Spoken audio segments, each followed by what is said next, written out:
Guys, welcome back to IITC channel. This is Ved Prakash Singh, and today we are going to discuss a very important point: permit to work.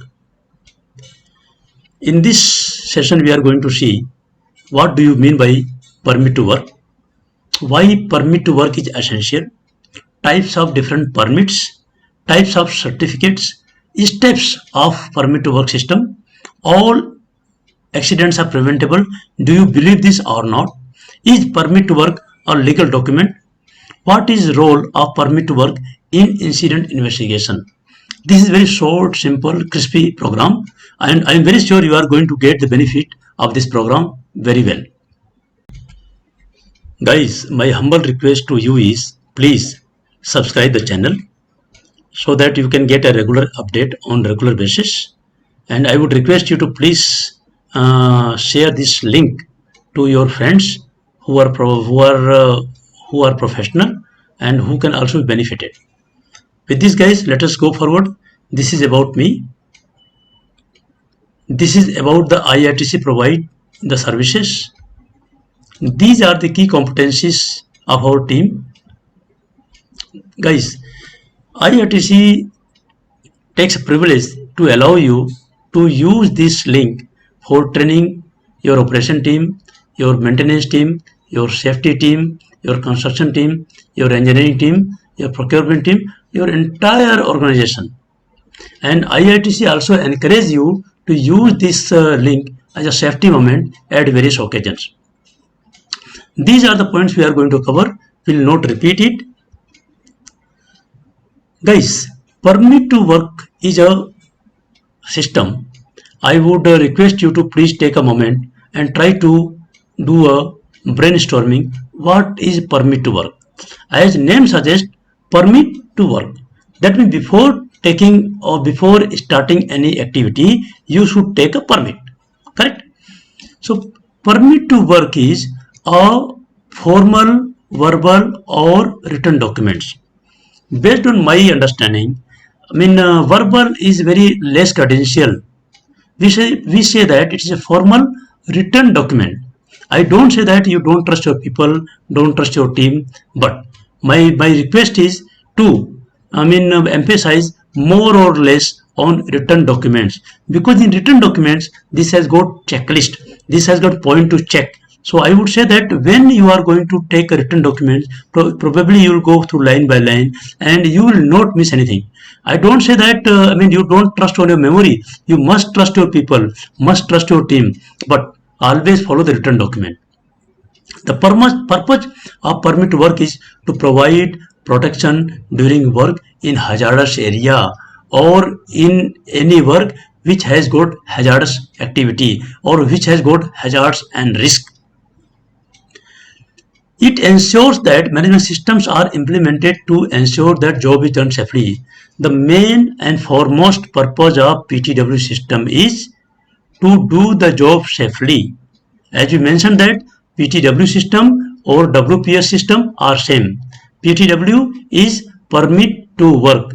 WPS means work permit system. Some company has got PTW system, some company has got WPS system. Both are same thing. Now let us go for formal definition of the permit to work system.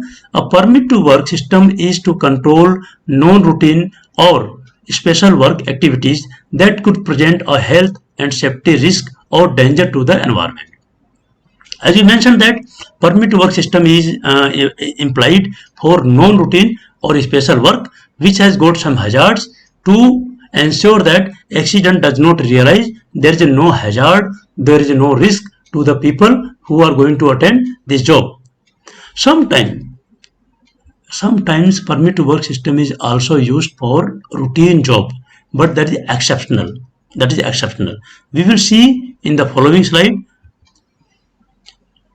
Permit is used for non-routine activity. This is very clear, very loud and clear, and this has to be there.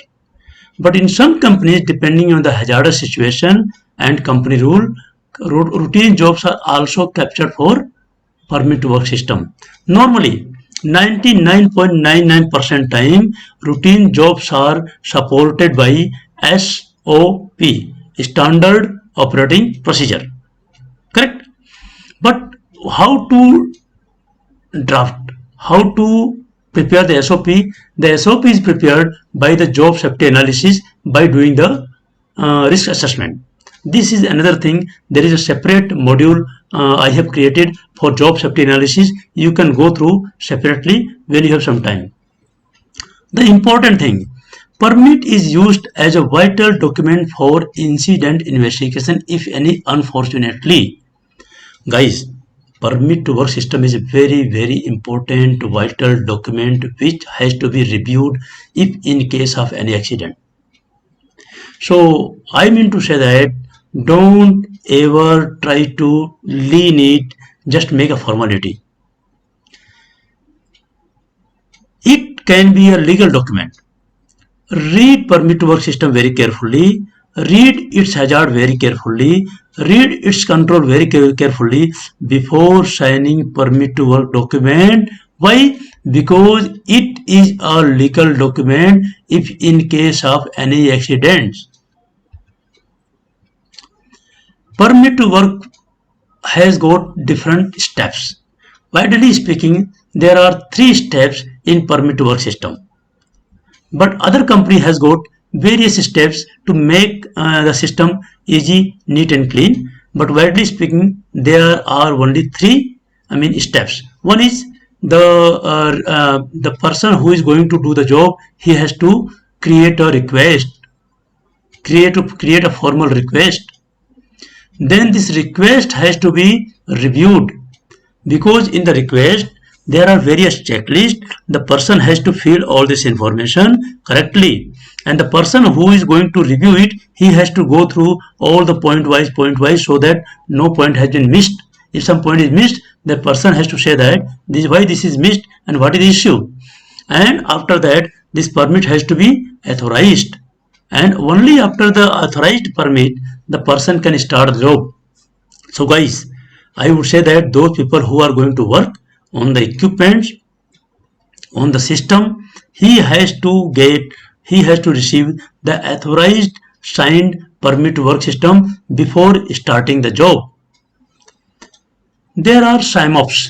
SIMOPs means simultaneous operation. SIM has come from simultaneously. OPS, ops has come operation. SIMOPs. There is a separate video I have prepared, dedicated video for SIMOPs or MOPO, MOPO. MOPO means matrix of permitted operation. So I would request you, I would suggest you, I would recommend you, if you have some time, go through SIMOPs training to understand it clearly. PTW system ensure that 2 operations that may cause potential hazard or do not take place close vicinity. That means when you are going to do some jobs, so you are not going to do one job. There are many people, many works are going together. There are simultaneous operations are there. But there are some occasions when 2 activities cannot be done, should not be done, must not be done together. Because these works, if are done together, that can create a problem. That can create an accident. Confused? No? Let me give you one example. Guys, let's say if you have a pressure vessel or if you have a storage tank, you are purging this storage tank because you have to do some job on the storage tank. Correct? Now adjoining to this storage tank, you have some job to do, a welding job or hot work job or welding or cutting job. What do you think? When you are purging your flammable vapor, when you are purging your toxic vapor, in the same time adjoining to that location, do you do welding cutting? Do you create source of ignition? No. Because if you create source of ignition, it will ignite, it will explode. So better not to do this kind of jobs together. So that is why in SIMOPs workshop, we identify those work which cannot be done together. So again, I would request you to please go through my presentation, my training program for SIMOPs to understand it clearly. Example of non-routine work or work which requires permit to work system. Let us go through very quickly. Welding, cutting or grinding in presence of flammable material. This is exactly same what we discussed earlier. Dealing with explosive materials, if you are transporting explosive, if you are dealing with explosive, if you are using explosive, definitely it has to go under permit to work system. High pressure water jetting and grid blasting, guys, this is very hazardous activity. I myself have heard and seen people dying in high pressure jetting. Please do not take it light up. People have cut their neck. Pressure testing, high pressure testing is definitely a, permit work system, specifically pneumatic pressure testing. In hydro pressure testing, I would take sometimes no, but permit work system, permit work system is essential for pressure testing, especially for pneumatic pressure testing, and some company has got also pressure testing permit work system for hydro, no harm. Breaking into pipelines or hoses containing residual pressure and hazardous chemical. Those pipeline, those system which has got hazardous chemical must be undergone through the permit to work system before dismantling it. Electrical isolation or energy isolation to allow the maintenance or repair has to undergo under permit to work system. Work above 1.25 1.2 meter, so this is also go for permit to work system where the edge are not protected. If you have a handrail, no problem. If you have wall, no problem. Removing protection system like safeguarding system, interlock system, machine guarding system, so you must take the permit to work system before attending this job. Confined space entry, there is a separate program for confined space entry. I would encourage you to go through this program to understand clearly. Work involving in ionization radiation, if you are going to do X-ray, if you are going to do NDT, definitely you must take the permit work system to control the radiation exposure. There is a separate program I have created for radiation safety. This is very exhaustive, very informative. I would encourage you to go for this program. Guys, now we are going to see types of permit. There are basically two types of permit. One is hot work and second is cold work. But some companies have different kind of permits. That is not wrong, because normally when you are going to do any job, either you are going to do hot work or you are going to do cold work. But hot work with open flame, hot work with spark potential, cold work with spark potential is there. There are some examples of cold work with spark. Say for example, if you are going to do a painting job and you are removing some corrosion, erosion, some scrap from the pipeline, so you are going to use the scraper. So a scraper can create a spark. So that is why cold work with spark is also possible. So normally, as we mentioned, that there are two permits: hot work, cold work, and others are the certificates: work at height, confined space entry, excavation, electrical isolations. Because these you are going to do under either in hot work or in cold work. If you see widely, these are you are going to do under hot work, cold work. But never mind, if you have separate permit for everything, this is always good. Our intention is that we should not miss any hazard or risk while attempting any job. So work at height, confined space entry, excavation, electrical isolation, and process isolation, there are many things. We will see in the next slide. There are supplementary certificates are available. As you mentioned that there are two basic permit work system, hot work, cold work, and this can be supported as a addendum, as a annexer.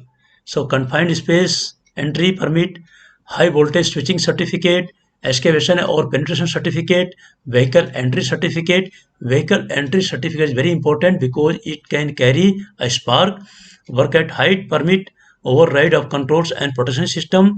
Isolation certificates like process isolation, like mechanical isolation, like electrical isolation, like instrumentation isolation. There are various kind of isolation depending on the requirement. If you are dealing with the pipelines, dealing with the storage tanks, this is a process. If you are isolating, pumps, and you are isolating the pumps with the motors, mechanical isolation. You are closing the valve, mechanical isolation. You are switching off the light, you are switching off the breaker, electrical isolation. You are removing the PT, you are removing the pressure transmitter, you are removing the pressure transmitter, you are removing the level transmitter. This is instrumentation isolation. Depending on your requirement, you can use the certificates, and this certificate has to be attached with the cold work or hot work. But never mind, as we mentioned that you can have different permits like this. But your checklist has to be reviewed very clearly so that no hazards are missed out. Guys, as we mentioned that we cannot cover everything in this program. We have created a separate program for people. So if you feel if you like it, if you are interested to go for those programs where we have given the types of forms, types of certificates, and the different type of points should be given in the checklist, in the forms, like a checklist. So when you are defining the certificates, you need to ensure that everything related to that activity has to be covered as a checklist, like work at height. So when you are going to use the certificate of work at height, you need to ensure that that certificate must have all the points of work at height hazards. There should be no miss. So that is why when you define your confined space, work at height, excavation, electrical isolation, safety right, safety override. So you need to ensure that all the safety related hazards are captured, identified, and put there as a checklist so that you don't miss anything. Authorized signatory. Who is authorized signatory? How he has to sign? What precaution he has to take? That has been explained in another training. Renewal frequency. Renewal frequency is very important because sometimes the company have got renewal every shift. Some company have got renewal every 24 hours. Some company has got renewal philosophy every entry, after every lunch break, tea break, dinner break, or anything. Some company has got renewal after 7 days. So I would say that this is very important. Let us see renewal frequency in the next presentation.